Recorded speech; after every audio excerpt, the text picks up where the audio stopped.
Then you have Ahmed Bahar saying, "Oh Allah, annihilate the Jews." Like, they're not saying the Israel. They're saying literally they are focusing on the Jewish identity. They're focusing on the Jewish status of these people. This is the leaders of the Palestinian people, and say, "We will slaughter the Jews." Test the claim. It's the same light from last week. Yeah, I've got enough battery. Okay.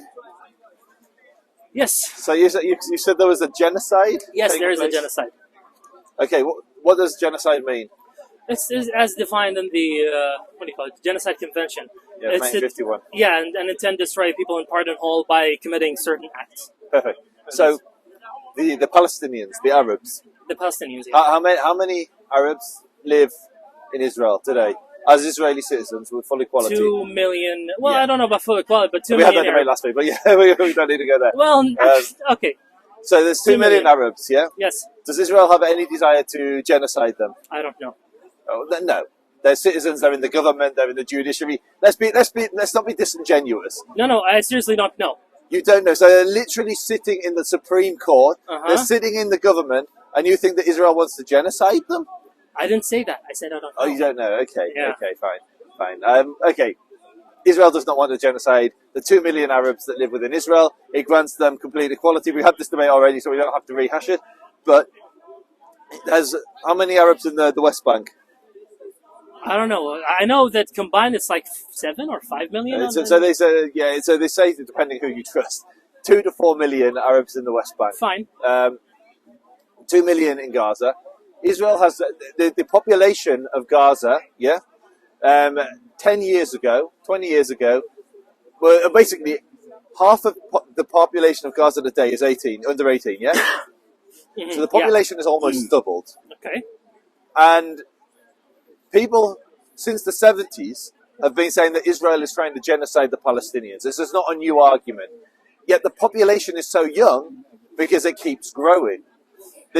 Israel has gone to great lengths to protect the civilians in the current conflict, establishing humanitarian corridors. That's not true. They have not gone to great lengths to protect the civilians. They have bombed the civilians. They have told them to go to a safe zone and then bombed them. So they have massacred people trying to get aid. They prevented people. They starved 17 babies to death as of today. So let's address each. So you are more than familiar, because I know you're very well read, that Israel has dropped millions of flyers, made millions of pre-recorded calls. And we talked about that last time, and I pointed the flaws with it. The flaws of warning people to leave. You said they moved into another area, yeah? And then not the flaws of warning people, the flaws of what Israel did after they warned them. If they told them to go somewhere and then they bombed them. Here's my question to you. Why would you spend huge sums of money and give up your competitive advantage of when you're going to taking away the element of surprise, which neighborhood you're going to go to? Why would you do all of those things which make no military sense if your intention was to genocide the Arabs? Why would you No. See, now you're changing it. The initial thing. Genocide the Arabs of Gaza, the Palestinians, you said. Okay, please. Off camera, you asked me why don't we talk about the history? Because right now there's a much bigger issue, which is the genocide. We're talking about Gaza. About the Palestinians. Not the Arabs, but the Palestinians we're talking about. The Arabs of Gaza I'm talking about, okay. Okay, yeah, fine. So your argument, or part of your argument, is they dropped leaflets and phone calls, and they did this, and that. Clearly, they don't want a genocide. So I'm saying, Israel goes to huge lengths to warn civilians, which is its obligation under the Geneva Convention, to minimize civilian harm, to warn civilians to leave. And yes, Hamas may escalate conflict from an area which they fled, so Israel is forced to respond to that. But Israel would not go to those lengths if its intention was to genocide. Do you think the Nazis rang up the Jewish house and said, guys, we're going to genocide, we're going to put you all in Auschwitz, and give them warning? If they did that, would it not be a genocide? If the Nazis gave the Jews warning and then they killed them, would it not be a genocide? If the Nazis, first and foremost, the two are very clear. Israel is warning the Palestinians to leave because of a conflict which Hamas initiated. In the case of Israel initiated, not Hamas. So 7th Israel has been bombing Gaza for a bazillion years now. 7th of October didn't happen? But that was not Hamas initiating it. What was that, Sam? What before 6th October? The 6th of Yeah, so the thing is, Joseph, the thing is, when people talk about Israel and Palestine, Hamas and Israel and all that, they, for some reason, try to cancel everything before the 7th. So Literally everything, all the bombings, all the killings, or the demolition of the West Bank, they try to cancel everything. And they want to say, it's almost as if God created the universe on the 7th. So that is not real. Are Hamas the elected government of Gaza? Yes, 16 years ago, maybe 17 years ago. Are they the government of Gaza? They're the de facto government. Yes. Yeah. So when a government wages war on another government, that's war. Yeah. Yeah. Okay. And so on the 7th of October, Hamas crossed into Israel, murdered children, murdered the elderly, kidnapped babies, kidnapped Holocaust survivors. All of this is on the record. There's no dispute of any of this. There's dispute. There's dispute. What's the evidence that Hamas killed murdered children? Where's the evidence? I've literally seen videos of it with my own eyes. You have seen videos? Yes. Fine. You have seen, not me. You have seen videos of it. Not so me. Yeah, you can go, and how do you know it's Hamas? Because my whole thing is... Because they're wearing Hamas's military uniform. In the videos. In the videos, yes. And they murdered. I need to see those. I honestly need to see those. Okay, so I can tell you categorically. So I went 2.5 weeks after the massacre. I went to Israel, and I went to the sites of the massacre. I met the survivors. They gave me personal oral testimony of what they experienced, the survivors. I then went to Tel Aviv, to the military base, and I watched the press screening. In that, I saw children get killed. I saw Hamas terrorists dressed in Hamas uniform, wearing Hamas bandanas. Sorry, not bandanas. The headband, and crawling on their arms in a gun in a nursery and shooting a woman. Is this part of the 74-minute video? 47? Yes. So this is the video as well. Yeah, I need to see this because Israel gatekeeps the evidence. It's like we have a video and they keep bombing kids, and when you tell them why are you bombing kids, they say no, we have video, and then they torture Palestinians and they rape girls. So allow me to speak. Okay. So in the video, most of what is shown, I'd say like 50% at least of what is shown, is actually in the public domain. I went on Palestinian Telegram groups of Palestinian Islamic Jihad, Hamas, etc., and watched them posting half of these videos on there. So you can see a lot of this is in the public domain. I really need to see this. Okay, so seriously. This is my phone here, so I can't do it now, but I'll take you on to the videos, and we'll watch the videos. If you genuinely want to see this, I'll show you the videos. Yeah, I'll see that. In Arabic, if you type in Sons of the Homeland, I think Homeland in Arabic, in Telegram, you can scroll back to 7th of October, you can see a load of the videos posted there. The main channels in Arabic? Yeah, I go on the Arabic channels, yeah. So if you go on any of the Hamas channels, scroll, let's say I'd say like some of the Hamas channels, if you go back, not all of them, you go back to 7th of October, you'll see them posting the videos. Even the so-called moderate groups like the PFLP and DFLP, they didn't post the videos, but they posted footage of their terrorists in Israel. But if you go on Palestinian Telegram channels, that's what I did. I saw half of the footage at least, which is in the Israeli screening, at least half of it in Palestinian Telegram groups. So you can do the same. You can watch those same videos. And that's what frustrates me. Yeah, I'll try to do that. Can we talk about the Balfour? We can't. We're just doing genocide. But I'll talk Balfour with you in a minute. Genocide. So to bring it back to... So you don't have to take my word for it. And I would encourage anyone that's watching this to go on Telegram and watch with your own eyes what the Palestinian factions like Palestinian Islamic Jihad, Hamas, etc. were posting on their Telegram groups. Don't believe Yahud. Don't believe Al Yahud. It's not about Yahud. It's not about Yahud. When a bomb kills a baby, it's not a Jewish bomb. It's not a Muslim bomb. It's a bomb. To that I agree. And what I think there's one thing we both agree on, which is any child that's killed in this conflict is a tragedy, be they Jewish or Palestinian. Yeah, any child, any baby, any not just child, any non-combatant. So truthfully, I agree. In most cases, I agree with that. I think there are some instances of non-combatants which are complicit. So, for instance, if you are a senior government minister in the Hamas, but you're not actually holding a Kalashnikov, you're not a combatant, but you're part of so, for instance, if any of the senior leadership in Doha were taken out by the Mossad, I wouldn't lose sleep.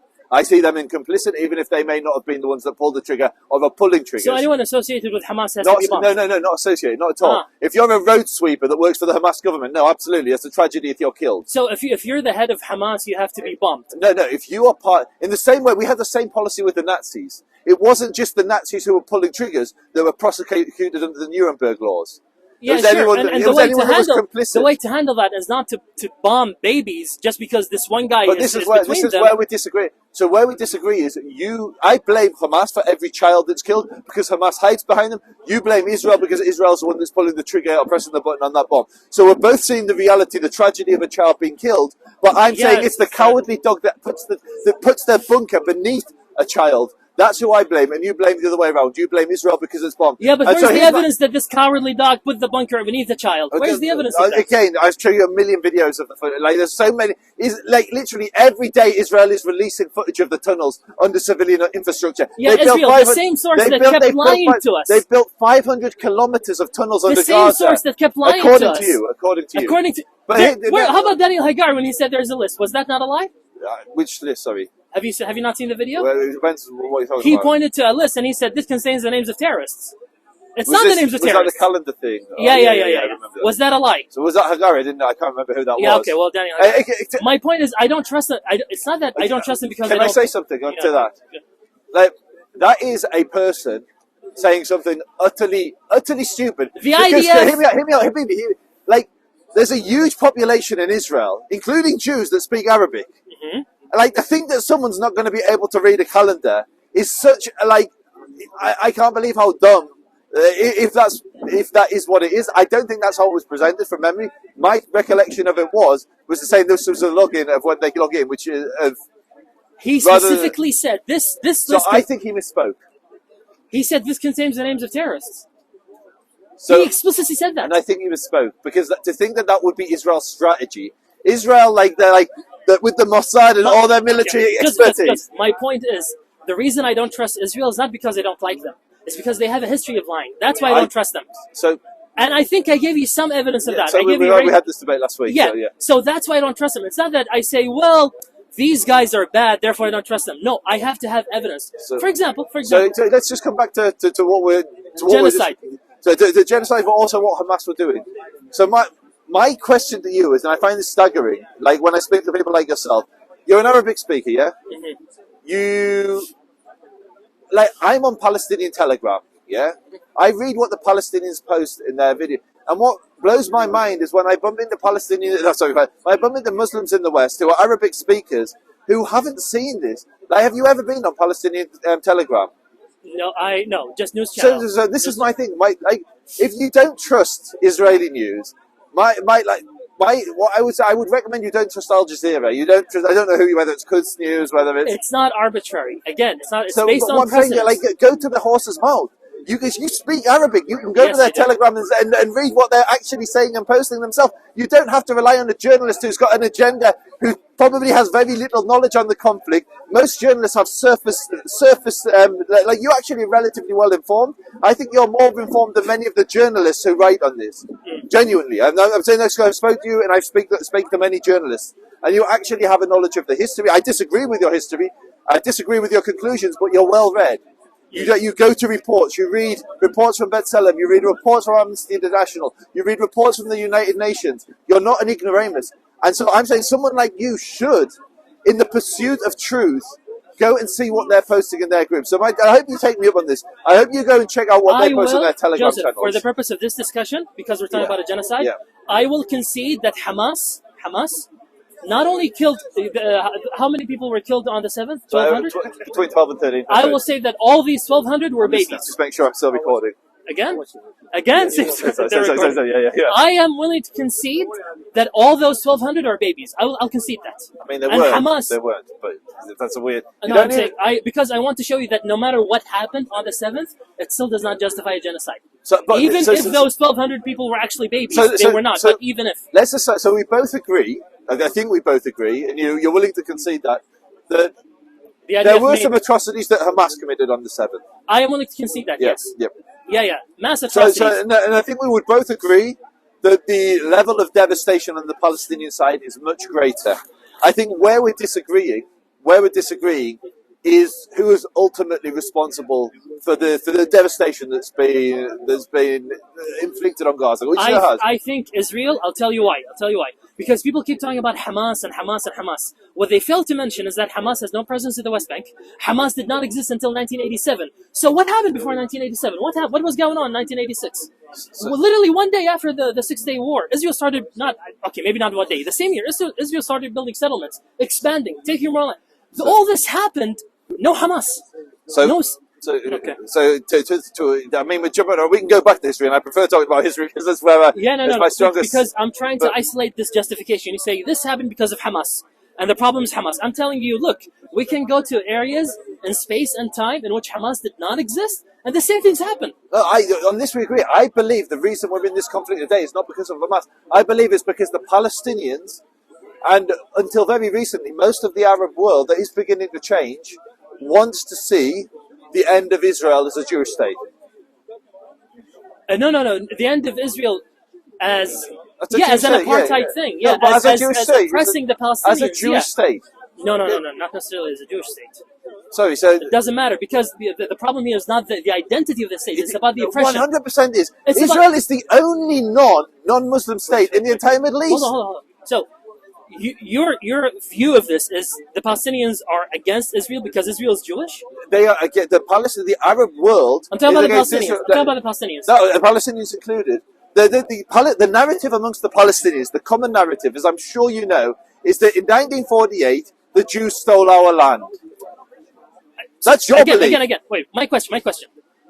You think that the Palestinians are against Israel because Israel is Jewish? So again, let me be very, very clear. So it is Jewish, yeah. It is Jewish, and that's the issue. So it is Jewish. If the people that had established a state there were, so for instance, when the Turks governed the land, there was no opposition. Why? Because they were Muslim. I would need to see some evidence of that and historical context. There was no demand for a land. So but again, let me speak. Because there's some. Okay, fine. Go ahead. So there was opposition from the Arabs eventually to the Turkish Caliphate because the Hashemite family, the Sharif, wanted to establish an Arab caliphate to rival the Turkish Caliphate, the Ottoman Caliphate. And so they joined with the Allies in World War I, and they went against the Turks and the Germans. And that's the whole, that's where Balfour, etc. was all born out of this period. So there was definitely opposition to the Ottomans at some point in history by Arabs. But as a general rule, the opposition to Israel is because it is a Jewish. It were Jews that established a state in what Muslims believe. Like, let me just be candid. You are a Muslim. Yeah. Okay, do you believe that is Muslim land? Wait. No, wait. No. Wait. Honest answer. Honest answer. Wait. When you say that they're against Israel because Israel is Jewish, yes, I don't think you understand how offensive that is. That's fine. You can be offended by that. No. I'll tell you why. They literally say that. I'll tell you why. I'll tell you why. Hamas say that. Can I finish? Yes. According to you, a Palestinian who sees his sister getting raped by someone would be fine if that rapist was not Jewish. Would be okay if that rapist was not Jewish. It's the moment that he becomes Jewish that becomes a problem. So I'm going to give you the quotes from their leaders. Oppression is oppression. This is the quotes from their leaders. No, again, no, wait. Okay, finish. Again, it's not about being Jewish. It's about the daily terror attacks on Palestinians in the West Bank. It's about the land grab. It's about the settlement building. It's about the oppression. That's what it's about. So why is back again. You say I want to respond to that before we move back again. Okay, if I respond, then I'm gonna because we jumped around from who's responsible for what's happening. So I'm actually going to go the other way around. You're claiming that Israel is trying to commit a genocide against the Jews. I'm not only going to refute what you were just saying. I'm going to do. Sorry, the Palestinians. Okay. Yeah, sorry, misspoke. I'm going to show not only is that not the case, but actually the inverse is true. In the 1930s, the leader of the Palestinians was a man called Haj Amin al-Husseini. He declared, "My Muslim brothers, I declare a jihad, slaughter the Jews, slaughter them all." Yeah? So you then have Fatih Hamad very recently saying, "Wherever you find the Jews, Palestinians, wake up around the world." Yeah, I have a response. I've seen that, wherever you find the Jews in the world, I'm getting the quote slightly wrong, but cut their throat. I'll tell you what he said. He said, "This is a message to the Palestinians. Everyone attack a Jew, grab a knife." I know. I'm going to respond to that. I know what he said. And then you have Ahmed Bahar saying, "Oh Allah, annihilate the Jews." Like, they're not saying the Israel, they're saying literally, they are focusing on the Jewish identity. They're focusing on the Jewish status of these people. This is the leaders of the Palestinian people, and say, we will slaughter the Jews. Not as he's saying, whoever is in the land. It's not some ambiguous statement. It could be, maybe it's the liberals, maybe it's the progressive, maybe it's the right wing, maybe it's the Zionists. It's the Jews. And so